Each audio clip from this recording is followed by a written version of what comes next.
Hello hello, हा मुक्ता, ताई आत्या बोलते ग. रडू नको ग, रडण्याने काहीच साध्य होत नाही. हे बघ, हे बघ, जगात तिसरी शक्ती आहे यावर विश्वास आहे ना तुझा? तो विश्वास आहे म्हणून तर सागर परत येणार असं तू सारखं म्हणतेस. ज्या वेळेला आपल्या हातातले सगळे उपाय संपतात ना, तेव्हा त्याच शक्तीला शरण जायचं असतं. मग कुणी त्याला परमेश्वर म्हणतं किंवा आणखी काही. तू नको काळजी करू. मी आपल्या कुलदैवताला साकडं घालायला चालले. गोवर्धन आहे बरोबर? हा, आम्ही दोघं अगदी 2 दिवसात परत येतो. काळजी घे स्वतःची, जप स्वतःला. आम्ही अगदी लगेच परत येऊ. हा, ठेवू फोन.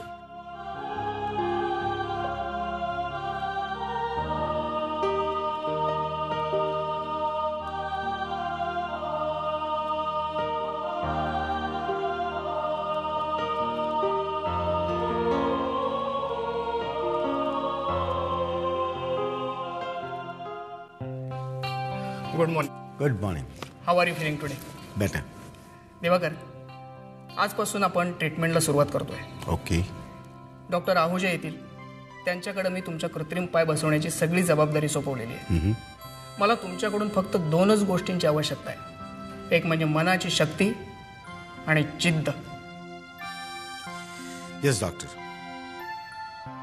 डॉक्टर, मला लवकरात लवकर स्वतःच्या पायावरती उभं राहायचंय आणि चालायला लागायचंय. आणि त्यासाठी जे लागतील ते सगळे प्रयत्न मी करेन. गुड. I promise you.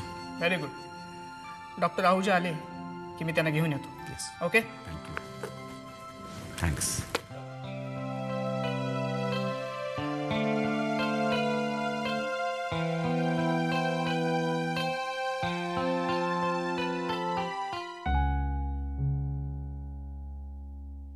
विनी, माझ्याकरता एक फर्स्ट क्लास चहा कर ना. आणि हां, तुझ्यासारखा करा, कमी साखरेचा. अगं ऑफिसमध्ये ना खूप चहा होतो हल्ली.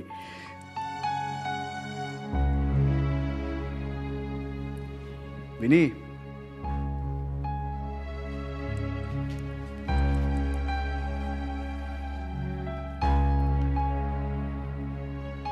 तुझ्याशी बोलतोय मी. कसला विचार कसला करतेस एवढा? काही नाही रे, सतत मुक्ताचा चेहरा डोळ्यासमोर येतो.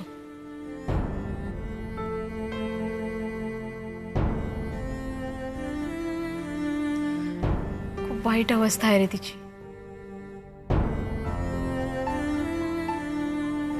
ती ती ओरडली असती, कोणाला काही बोलली असती तर समजू शकलो असतो. पण तिच्या ते स्वभावातच नाहीये. मनातल्या मनात एकटीच विचार करत बसते, कुढत असते. खुसमट होत असते तिची. पण तिच्या मनात काय चाललंय काहीच कळत नाही. स्वतःचं दुःख कधीच कोणाला बोलून दाखवत नाही ती.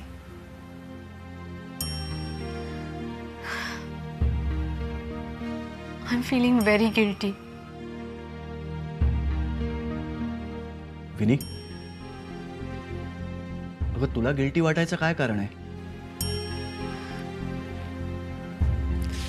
सुशांत, मला जेव्हा आधार हवा होता, कोणाच्या तरी मदतीची गरज होती ना, तेव्हा मुक्ताच माझ्या बाजूने उभी राहिली. मला आधार दिला, मला मदत केली. आणि आज जेव्हा तिला माझी गरज आहे तेव्हा मी काहीच करू शकत नाही. मुक्ता कधीच कुणाशी वाईट वागलेली नाही. त्यामुळे तिचंही कधीच वाईट होणार नाही. बिलीव्ह मी.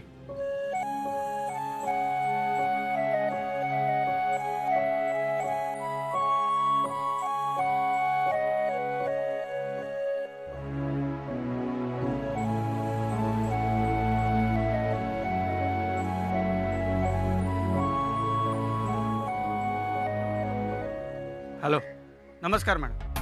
बोला, काय सेवा करू? तुम्ही सांगितलं आणि मी केलं नाही असं झालंय का कधी? बोला मॅडम.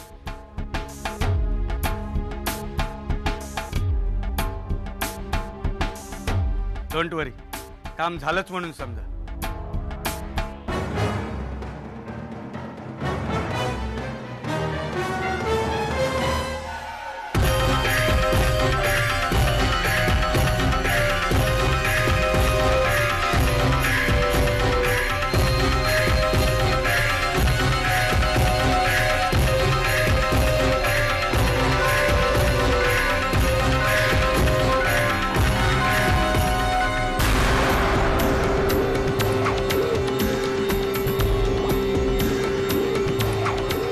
आता सागर खरंच दिसला की तो एक भास होता. नाही, नक्कीच तो सागर होता.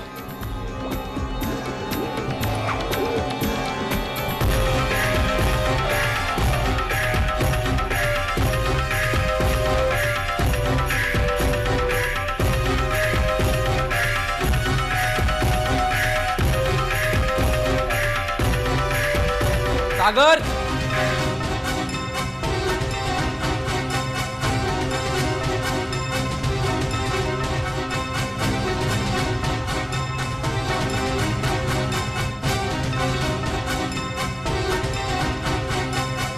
सागर,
खरं सांगायचं तर आनंद साहेब, सागर भाऊंचा असा विचित्र ऍक्सिडेंट झाला आणि मन फार उदास झालं बघा.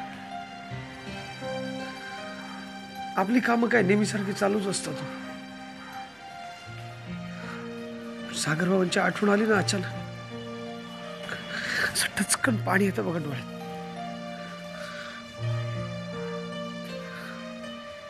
बरोबर आहे राजू. सागर बरोबर जे काही घडलं त्याच्यासाठी आणि त्याच्या घरच्यांसाठी खूपच वाईट घडलं. पण राजू, काल संध्याकाळी माझ्याबरोबर ना खूप विचित्र घटना घडली. काय झालं? मी रिक्षाने घरी चाललो होतो आणि अचानक मला असं जाणवलं की मी सागरला बघितलं. काय सांगताय काय? हो राजू, माझाही विश्वास बसला नाही म्हणून मी लगेच रिक्षा थांबवली. रिक्षावाल्याला पैसे दिले आणि उतरून बघतो तो सागर दिसेनासा झाला. मी धावत पळत त्याच्या मागे गेलो. ज्या दिशेने तो गेला त्या दिशेने गेलो. मग मला असं वाटलं की बहुतेक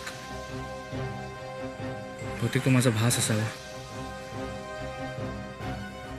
असेल, तसंही असेल.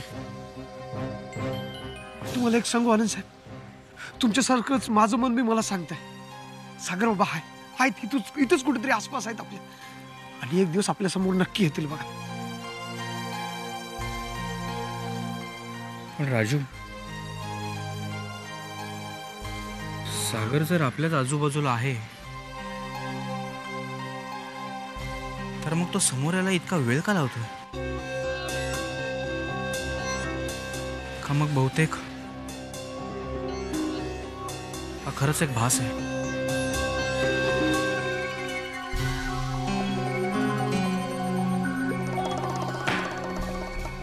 बोला हजर आहे. सर हा शिवराम, ह्याच्याकडे काही महत्वाची इन्फॉर्मेशन आहे आणि हा तो तुम्हाला सांगेन म्हणतो. सांग रे. बोल रे. सर मला तुम्हाला काही महत्वाचं सांगायचं आहे. कशाबद्दल? सागर सरदेसाईंच्या खुनाबद्दल.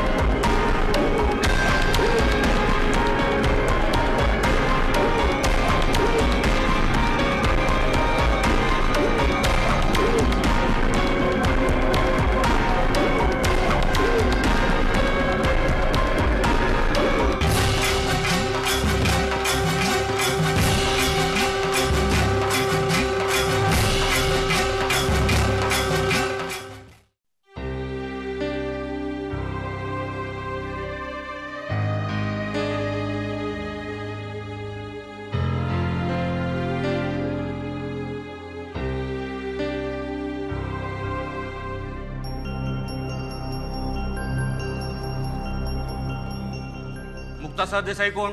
मीच. माझ्या सागरचा काय शोध लागला? काकू काकू प्लीज लवकर या, पोलीस आले.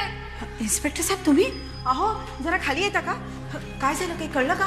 काय झालं इन्स्पेक्टर साहेब? सागर, आम्ही मुक्ताला अटक करायला आलो होतो.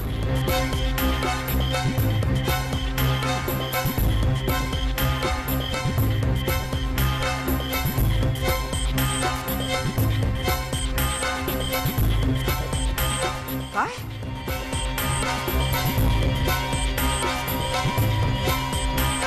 मुक्ताला अटक? अहो पण कशासाठी? सागरचा खून केला असा आरोप आहे यांच्यावर.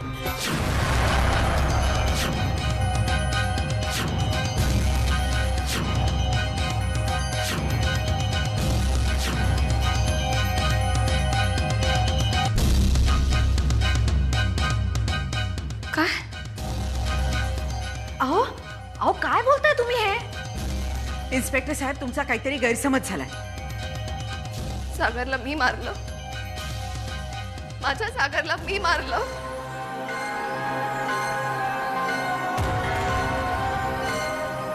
ज्याच्याशिवाय मी जगूच शकत नाही त्याला मी कसं मारेन?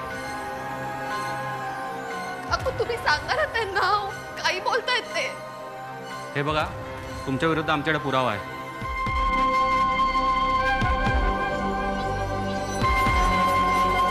प्रत्यक्ष घटनास्थळी उपस्थित असलेला एक साक्षीदारही आहे.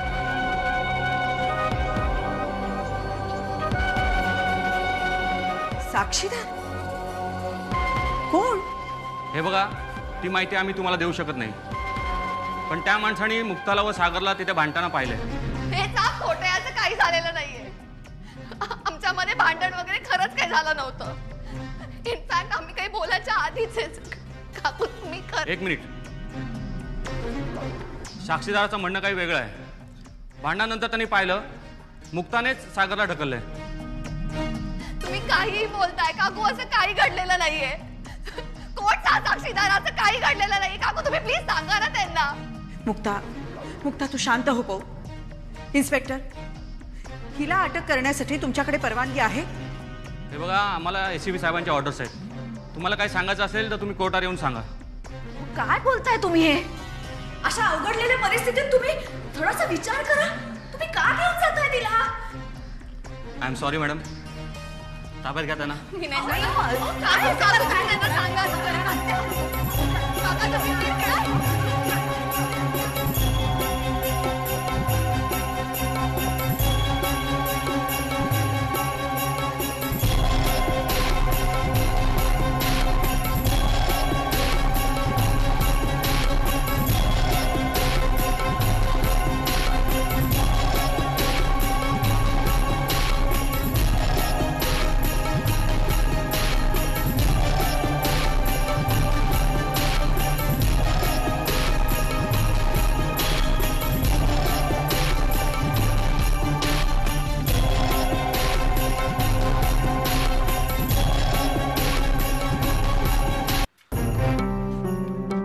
हॅलो राजू, मी आनंद बोलतोय. हा बोला आनंद साहेब, काय म्हणताय? राजू, एक छोटासा प्रॉब्लेम आहे. मी टिळकनगर पोलीस स्टेशनच्या बाहेरून बोलतोय. इथे थोडासा प्रॉब्लेम झालाय. काय झालं? काय लफडा आला काय? मला आज सकाळी शालिनी काकूंचा फोन आला होता. हा. पोलिसांनी मुक्ताला अटक केली. काय? आपण का? पोलिसांचं असं मत आहे की मुक्तानीच सागरला ढकलून मारलं. त्याच्या खुनाच्या आरोपाखाली तिला अटक झाली. नाही नाही, कसं काय शक्य आहे? असं होऊ शकतं का? हे बघ, मी गोवर्धन सरांना शोधायचा प्रयत्न करतोय, पण त्यांचा फोन लागत नाही. ते आणि ताई त्या दोघेही कुठेतरी बाहेर गेलेत. मी तुला एवढ्याकरता फोन केलाय की मला काही मदत लागली तर मी तुला लगेच फोन करीन. तू तयार राहा. हो, नक्की नक्की. थँक्यू राजू.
सागर